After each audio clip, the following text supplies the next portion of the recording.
Good day, grade 10 Rizal. Now we are in week 7, right? Marxism and feminism is our topic. But today's lesson, we are going to focus first, or we are going to discuss first the topic Marxism, or we can call it Marxist approach. But before that, let me give you lesson or things to remember before we critique or critiquing a specific material.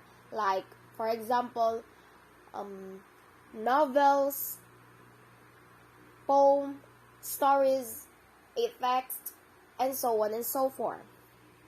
In critiquing, there are certain misconceptions about critical thinking, particularly ones that assume it refers to simply finding fault.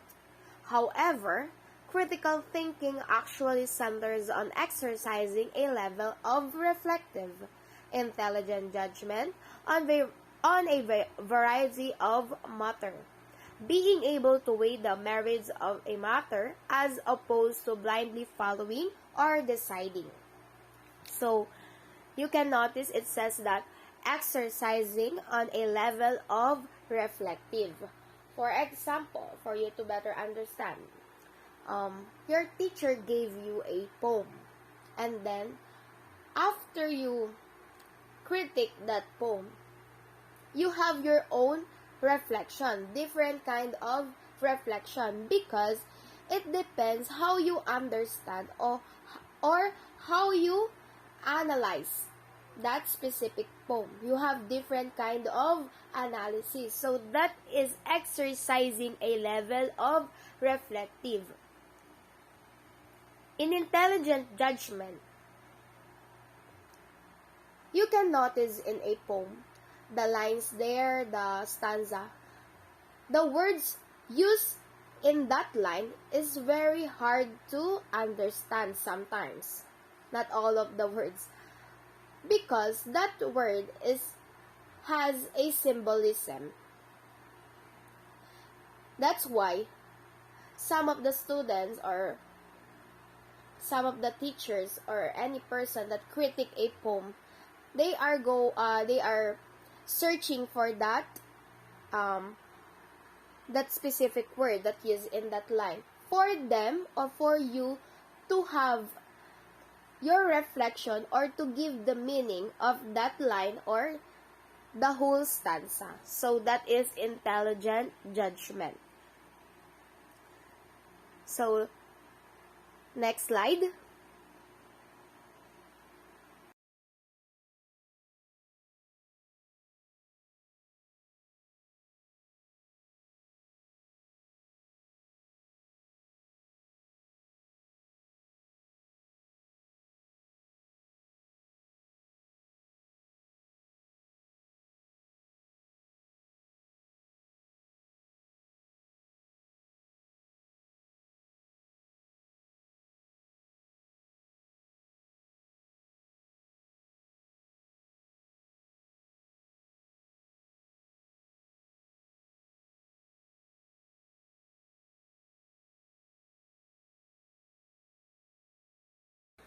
So now we are in a critic does four things.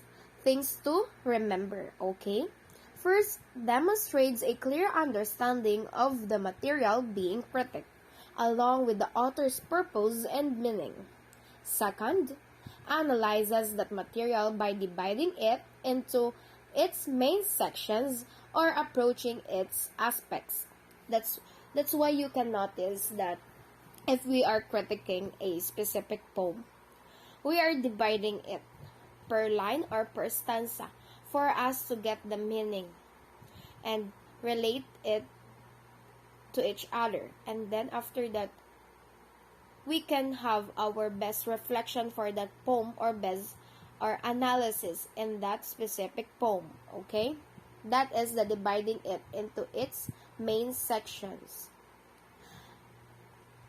And then next one is defines and discusses the meaning and importance of each of these sections. So I said earlier that we are discusses the meaning and the importance of the per section for us to get the reflection and analysis for that poem. And the last one is uses all of this information unidentified set of criteria to judge the worth or value of the materials. So you can notice that your teacher, if you're if they give you a activity,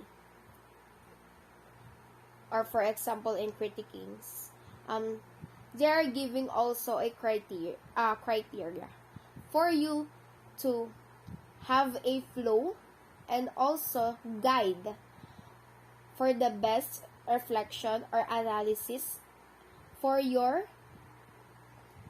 activity.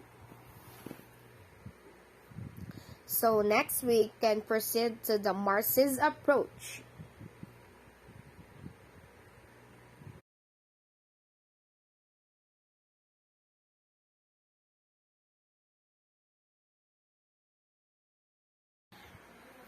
So in this slide, you will notice the topic apostrophe. So why I included this topic, even though it is not part of Marx's approach, it is because this word you will encounter this in our activity. So what is apostrophe? Apostrophe is a poetic or poetic phrase or speech made by a character that is addressed to a subject that is not literally present in the literary work. The subject may be dead, absent, an inanimate object, or even an abstract idea. So, for you to better understand, I will compare the personification versus to apostrophe because sometimes people have mistake to identify what is personification and apostrophe. So here is first the meaning of personification. It gives objects human actions or emotions. We already know that personification is giving human action to a object. Like for example here, the clouds wept for 3 hours. So we all know that clouds are not totally crying. So wept here is an actions. Wept is symbolize cry. So that's why it is a personification. And the next one is apostrophe. Addresses an object or person who is not there. So it emphasizes not there. So for example, clouds, please stop crying. The people are drowning. So I circled it the word clouds because clouds is already not there, but the author or the speaker tends to talk the cloud to stop crying. So he addresses clouds as, or he is talking the cloud. So that is apostrophe. So also I will give you example again for apostrophe. I know that you are familiar to this line. Oh, Romeo, Romeo, wherefore art thou Romeo?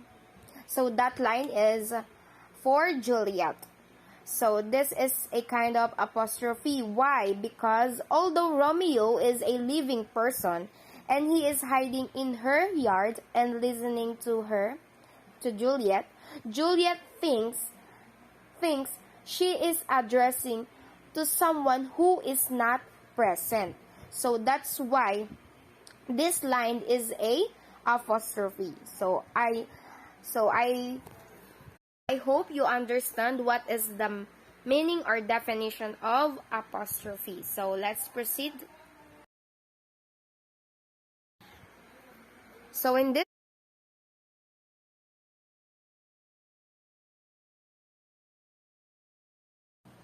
Marxism, Who introduced Marxism? It is a body of doctrine developed by a German philosopher Karl Marx and to lesser extent by Friedrich Engels in the mid-19th century. So what is Marxist or Marxism? It is focuses on the power struggles of the characters. This concerns class differences, economic, as well as the implication and complications of the capitalist system. So, it is easy for you to identify if it's Marx's approach if you notice in the story if the characters are struggling and also has a conflict.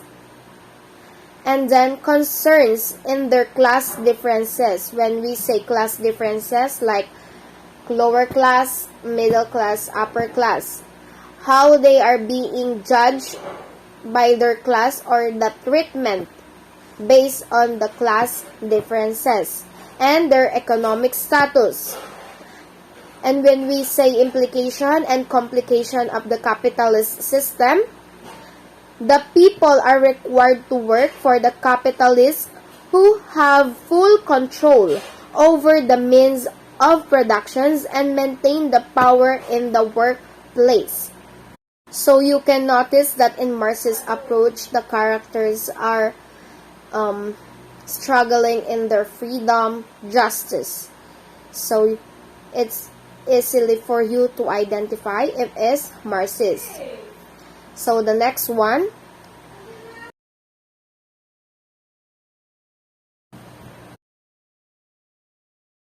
Moreover, it is interested in answering the overarching questions. These questions has connection to our topic. It will help you to easily identify or distinguish if that specific literary work uses Marx's approach. So the first one is, whom does it benefit? The work or effort is accepted, successful, believed, and etc. What is the social class of the author? So remember, before we critique specific literary work, we need to know the background of the story of the author, because the author itself has a big connection to that specific literary work. Like for example, poem. That author has story behind that poem. Okay? So the third one is, which class does the work claim to represent rather? What values does it reinforce? What values does it subvert? What conflict can be seen between the values the work champions and those it portrays? What social classes do the characters represent? How do characters from different classes interact or conflict? So, those questions will help you, or you can consider to prove that that specific literary work is used Marx's approach.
So we have here the continuation about the definition of Marxism.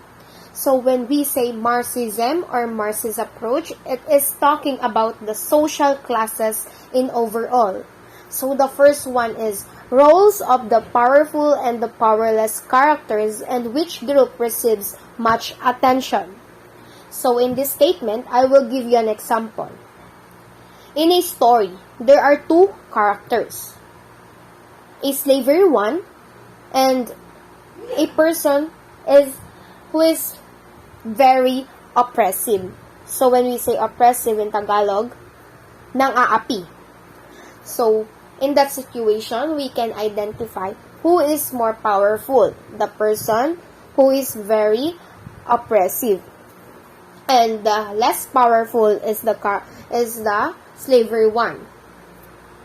So I told you a while ago, or earlier rather, Marxism is focuses on the power struggles of the characters. So in my example, you can see the struggle of the slavery one, because when we say slavery one, he is want the freedom, the justice, because he can't receive the rights that he wants. So in my example, we can say that it is Marxist approach. So the second one is it examines what social classes do the characters represent. So very self-explanatory. The third one is it reveals class conflict, the differences between the economic groups, and the differences between the material and spirit. So those are the definition, or you can consider if is Marxist approach.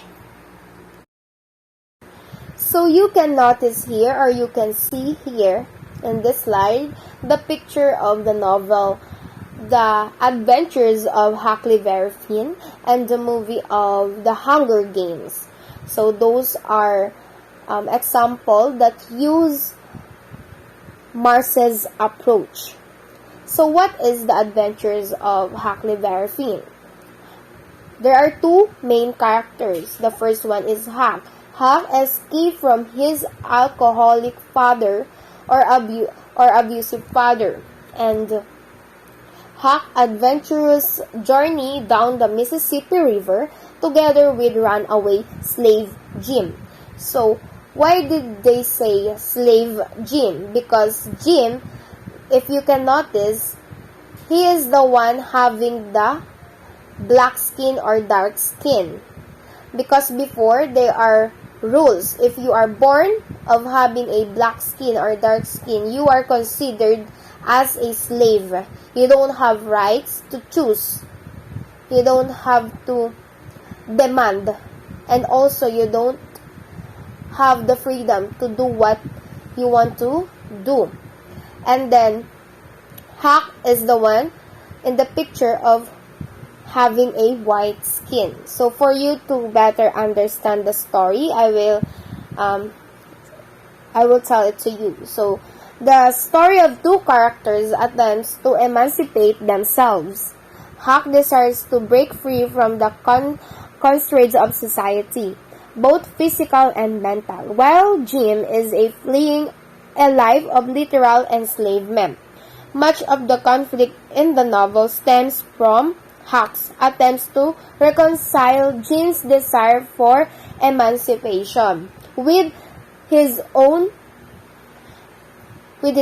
And for you to better understand what is emancipation, the fact of process of being set free from legal or social or political restrictions or liberation. So that is the emancipation for you to understand.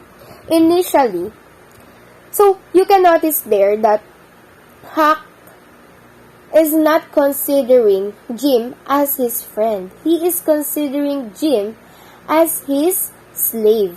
Did you get it? Huck is only concerned with his own freedom. He is selfish, guys. And he's selfish and doesn't question the morality of slavery.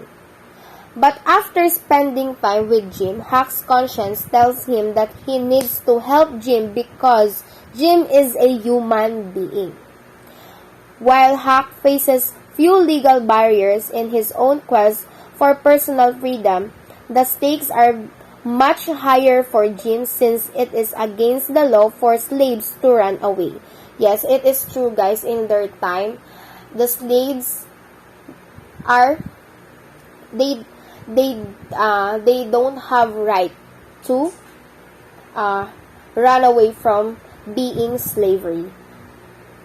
Over time, Huck develops an inner conviction that he can't return Jim to slavery, despite of feeling guilty for acting in a way his society considers immoral. So Huck realized that their society is being immoral for the people or person having a dark skin. Huck decides he must to treat Jim as not as a slave, but as a human being. So that is the ending of the story. That is the summary of the story of Huckleberry Finn. So you can see in Huckleberry Finn the Marxist approach, the struggle of the characters in the story, the social classes you can also see there, right?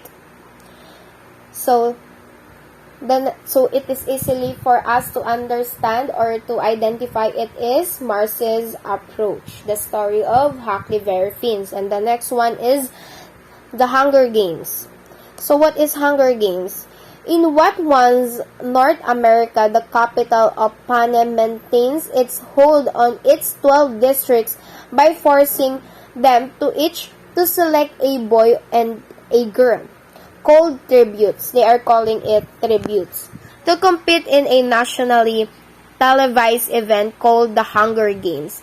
Every citizen must watch as the youth fights to the death until only one remains. District 12 tributes Katniss Evervin. Jennifer Lawrence is the main character there, or in English is yung bida. Has a little to rely on other than her hunting skills and sharp instincts in the arena where the must-weigh survivals against love. So what is the purpose of Hunger Games? Hunger Games are to provide entertainment for the capital and to remind the district of the capital's power and its lack of remorse of forgiveness to failed rebellion of the current competitor ancestors. So that is the Hunger Games.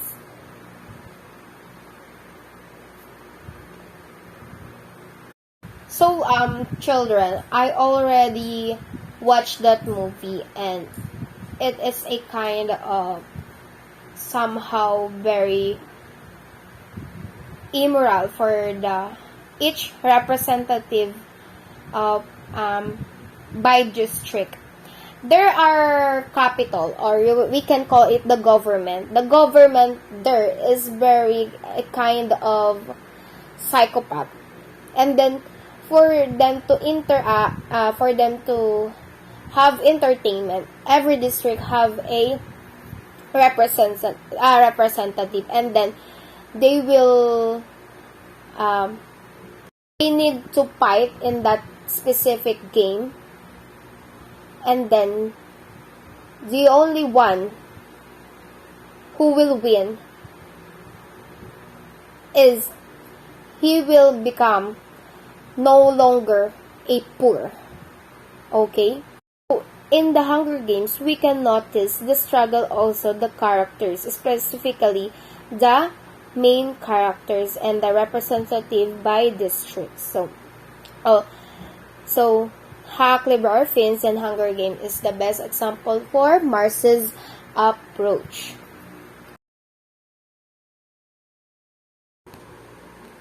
So you can notice here the picture of Claude Mackay. So who is Claude Mackay? He is born Festus Claudius Mackay in Sunnyvale, Jamaica in 1889. He was a key figure in the Harlem Renaissance, a prominent literary movement of the 1920s.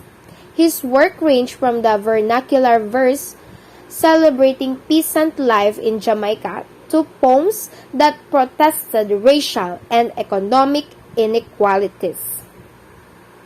Claude McKay also is best known for his poem If We Must Die. It was written in 1919 in protest of the white-on-black race riots and lynchings. Why Claude McKay write If We Must Die? Because he write that poem for the response to mob attacks by white Americans upon the African American communities during Red Summer or during their time. So that's why I told you earlier that in their time or before, black people don't have the rights to choose what they want to do, what the things they want to get, because they treating them as a slave by the white people. They are being discriminated always. So that's why they have the protests, or like Claude McKay. They use the medium of poem to speak for black people to get their freedom and not to discriminate by white people. So that is the story of Claude McKay. So that is his inspiration. That's why he wrote the poem entitled If We Must Die. And that poem, we will encounter it in our... So here you can see the poem entitled If We Must Die by Claude McKay. So I already posted an assignment about that in your Google Classroom rather. I hope everyone is starting doing this. And also that assignment is graded because I will check it after the due date. And then we will discuss it in our online virtual lesson or online virtual class. There are several questions that connected to that poem and we will answer it in our meeting. So thank you for listening. I hope you understand well the topic of Marxist approach or Marxism. Keep safe, everyone.